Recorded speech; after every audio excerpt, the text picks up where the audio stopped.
जय सिया राम प्यारे भक्तों। श्री वाल्मीकि रामायण 8वां सर्ग। राजा दशरथ का पुत्र प्राप्ति के लिए अश्वमेध यज्ञ। सारे सुख होते हुए भी राजा दशरथ संतान न होने के कारण सदैव चिंतित रहा करते। सहसा एक दिन उनके मन में यह विचार आया कि मैं पुत्र प्राप्ति हेतु क्यों न अश्वमेध यज्ञ करूं। यह सोचते ही उन्होंने सुमंत्र के द्वारा अपने पास समस्त गुरुजन और पुरोहितों को बुला भेजा। उनके आने पर राजा ने उनकी पूजा करते हुए कहा, महर्षियों, मेरे मन में पुत्र प्राप्ति के लिए सदैव चिंता बनी रहती है। एवं मैं उनके लिए अश्वमेध यज्ञ करना चाहता हूँ।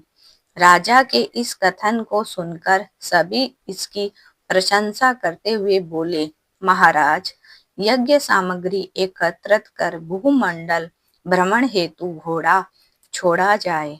इससे आपको पुत्र अवश्य प्राप्त होगा। ब्राह्मणों के इस बात को सुनकर राजा बहुत प्रसन्न होकर अपने मंत्रियों से बोले, गुरुजनों के आदेशानुसार यज्ञ की सामग्री एकत्रित की जाए और वीरों की देखरेख में अश्व को छोड़ दिया जाए।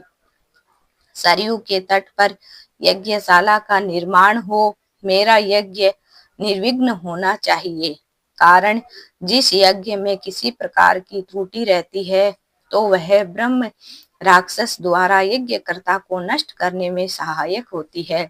इसीलिए मेरा यह यज्ञ जिस प्रकार विधि पूर्वक संपन्न हो सके वैसा उपाय किया जाए। राजा की बात को सुनकर सभी मंत्री बोल उठे, बहुत अच्छा, ऐसा ही होगा। फिर वहां उपस्थित हुए सारे ब्राह्मण भी राजा की आज्ञा पाकर जैसे आए थे वैसे चले गए। तत्पश्चात राजा मंत्रियों को इस यज्ञ को विधि पूर्वक पूर्ण करने का आदेश देकर अपने महल में चले गए। वहां जाकर अपनी पत्नियों से कहा, मैं पुत्र प्राप्ति के लिए यज्ञ करूंगा। एवं तुम सब यज्ञ के नियमों को भली भांति जान लो।